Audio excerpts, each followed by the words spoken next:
Karumuri నాగేశ్వరరావుకు court remand విధించింది. దీంతో ఆయనను హైదరాబాద్ చెంచల్గూడ జైలుకు పోలీసులు తరలించారు. లిక్కర్ ట్రాన్స్పోర్ట్ కేసులో ఈడీ అధికారులు కారుమూరి నాగేశ్వరరావు నిందితుడిగా ఉన్నారు. దీంతో ఆయన్ను హైదరాబాద్ లో అదుపులోకి తీసుకుని విచారించారు. అనంతరం అరెస్ట్ చేసి వైద్య పరీక్షలు నిర్వహించారు. అయితే ఈ ప్రక్రియ ఆదివారం రాత్రి ముగిసింది. దీంతో ఆయన్ను ఈడీ కార్యాలయానికి తరలించారు. సోమవారం ఉదయం కోర్టులో ప్రవేశపెట్టారు. ఇరు వర్గాల వాదనలు విన్న ధర్మాసనం 14 రోజుల పాటు రిమాండ్ విధిస్తూ ఆదేశాలు జారీ చేసింది.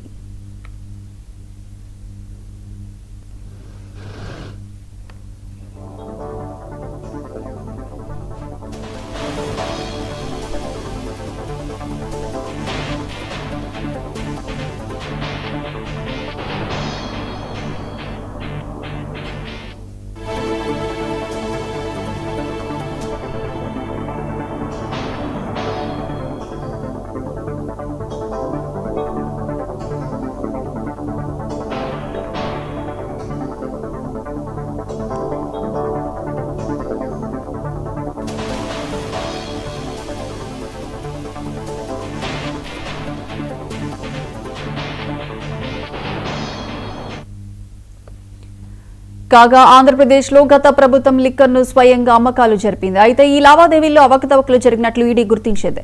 ఈ మేరకు చర్యలు చేపట్టింది. లిక్కర్ ట్రాన్స్పోర్ట్ కు సంబంధించి జరిగిన అక్రమాల్లో మాజీ మంత్రి కారుమూరి నాగేశ్వరరావు పాత్ర ఉన్నట్లు గుర్తించారు. ఇందులో భాగంగా ఆయనపై యాక్షన్ కు దిగారు.